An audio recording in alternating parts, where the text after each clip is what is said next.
Kamusta mga ka-fam? Welcome back sa inyong paboritong channel. Kung hindi pa kayo nakasubscribe, ano pang hinihintay nyo? Hit that subscribe button and ring the bell para hindi nyo ma-miss ang latest chika. Mga ka-fam, trending na naman ang pangalan ni Angel Aquino matapos ang isang matapang at nakakagulat na pahayag. Hindi ito scripted, hindi ito promo, kundi isang honest revelation mula sa isang babaeng walang takot. Ang tanong, totoo nga bang sinabi ni Angel Aquino na, "I like girls"? Tara alamin natin ang buong kwento, promise, hindi mo to kakayaning skip. Sa interview ni Angel sa The Daily Dish ng Bilyonaryo News Channel, chill lang dapat ang usapan, hanggang sa tanungin siya, may secret ka bang hindi alam ng publiko? At ang sagot niya, Oh, I don't know. My life is an open book. I like girls? There. ang mga netizen, mixed reactions. May nagsabing, love that for her, may iba namang, OMG.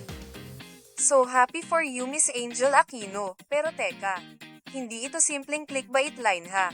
Nilinaw ni Angel, when I say I like girls, I mean I fall in love with girls and women too.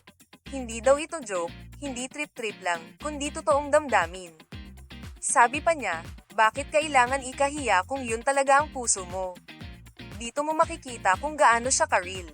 Hindi na niya kailangan ng approval ng iba, kasi, yun ang totoo niya. Pagkatapos lumabas ang clip, nag-explode ang comment section. May nagsabing, I knew it all along, now she's out in the open. Yes, a win for the gays. Love her for this. Pero syempre, hindi mawawala ang bashers, yung iba, nagsabing baka publicity stunt lang. Pero sabi nga ni Angel, I'm not in denial. I'm just being me. Ang mas nakakabilib, hindi lang siya kilala bilang aktres, kundi bilang ina, advocate, at survivor. Grabe no, habang iba nagtatago sa takot, si Angel, open book.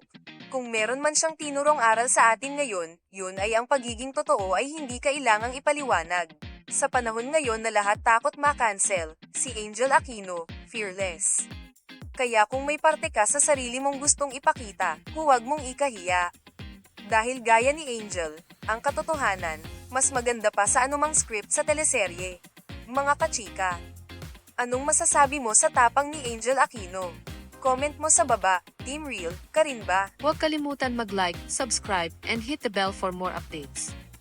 Kita-kits ulit sa next video, mga ka-fam.